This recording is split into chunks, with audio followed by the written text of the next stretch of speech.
Le 14 septembre 1932, il y eut un fort tremblement de terre à Latos. Nous étions aux matines de l'exaltation de la Sainte Croix. Je me trouvais au cœur près de l'endroit où l'on entend les confessions. Le supérieur du monastère était auprès de moi. Dans la nef des confessions, les pierres tombaient. Le grand édifice du monastère était secoué, chandeliers et lampes vacillaient. Le plâtre des murs tombait.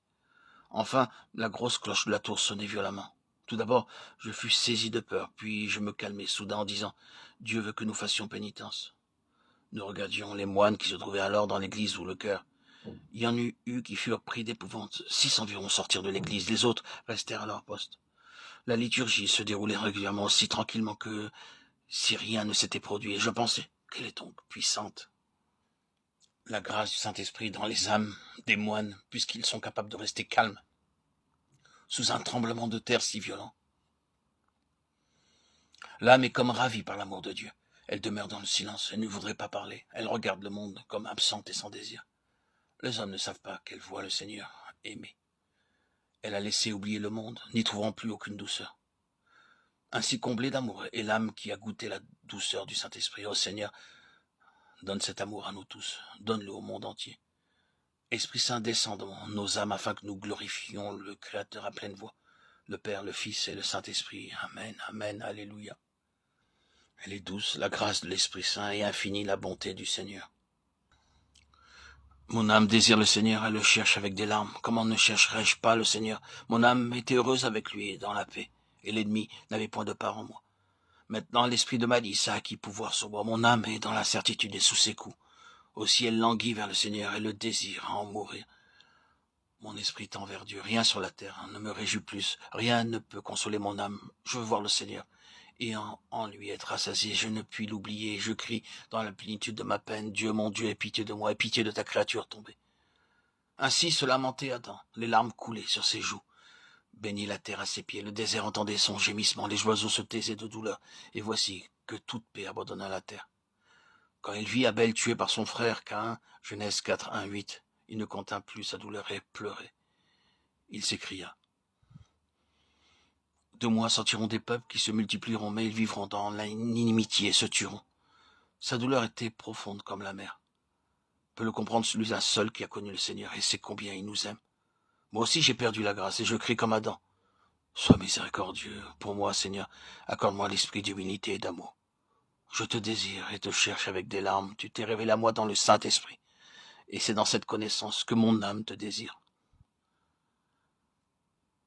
Adam pleure et dit, le désert m'est indifférent. Je n'aime pas les hautes montagnes, ni les prés, ni les forêts, ni le chant des oiseaux. Mon âme porte le deuil, j'ai offensé Dieu. Si Dieu me rappelait au paradis, je pleurerais dans l'affliction parce que j'ai contristé mon Dieu aimé. Chassé du paradis, Genèse 3, 23, Adam souffrait, pleurait des larmes de découragement. Ainsi, toute âme qui a connu Dieu languit. Où es-tu, Seigneur? Où es-tu, ma lumière? Tu m'as caché ton visage. Qu'est-ce qui t'empêche donc d'habiter dans mon âme?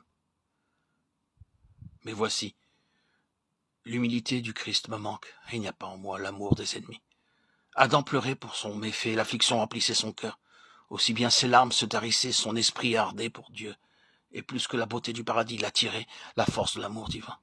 Oh, Adam, tu le vois. Mon esprit faible ne peut contenir ton désir de Dieu, mais néanmoins peut se charger du poids de son repentir. Tu vois combien moi, ton fils, je souffre sur la terre. Le feu de l'amour est si faible en moi, il est presque éteint. Adam, chante-nous le cantique du Seigneur afin que notre âme s'élève et se laisse perdre dans la louange et la bénédiction de son nom, comme dans le ciel le font les chérubins et les séraphins. Comment lui chante le triple sanctus toutes les armées des anges. Ô Esprit Saint, cherche-toi du poids de mon repentir. Patriarche Adam, chante-nous le chant du Seigneur afin que le monde entier l'entende et que tous tes enfants tendent leur esprit vers Dieu pour que tous se refassent dans le chant du ciel et oublient les peines de la terre. Parle-nous de la gloire de Dieu que tu contemples. Parle-nous de la mère de Dieu et comme elle est bénie et glorifiée dans le paradis, raconte-nous quelque chose de la joie des saints dans la patrie. Comment ils se tiennent humblement devant Dieu, rayonnant de grâce. Adam, notre Père, nous sommes dans l'affliction sur la terre, nous tes fils que tu oublies. Console et réjouis nos âmes affligées, la terre entière est dans la souffrance. Ne peux-tu point, dans la plénitude de l'amour de Dieu, te souvenir de nous? Tu vois, Père, notre peine sur la terre. Dis une parole de consolation. Et Adam répondit, « Voyez mes enfants, mon âme est remplie de l'amour de Dieu, jouit de sa beauté. Celui qui se tient devant le visage de Dieu ne peut plus se souvenir de la terre. Je vois la mère de Dieu dans sa splendeur. Je vois les saints, apôtres et prophètes. Tous ressemblent à notre Seigneur Jésus-Christ, le Fils de Dieu. Je chemine dans les jardins du paradis parce que Dieu est avec moi. Pourquoi m'appelez-vous? Le Seigneur vous aime. Il vous a donné ses commandements. Observez-les, aimez-vous les uns les autres, et vous trouverez la paix en Dieu. Faites toujours pénitence pour vos péchés. Qui m'aime, je l'aime.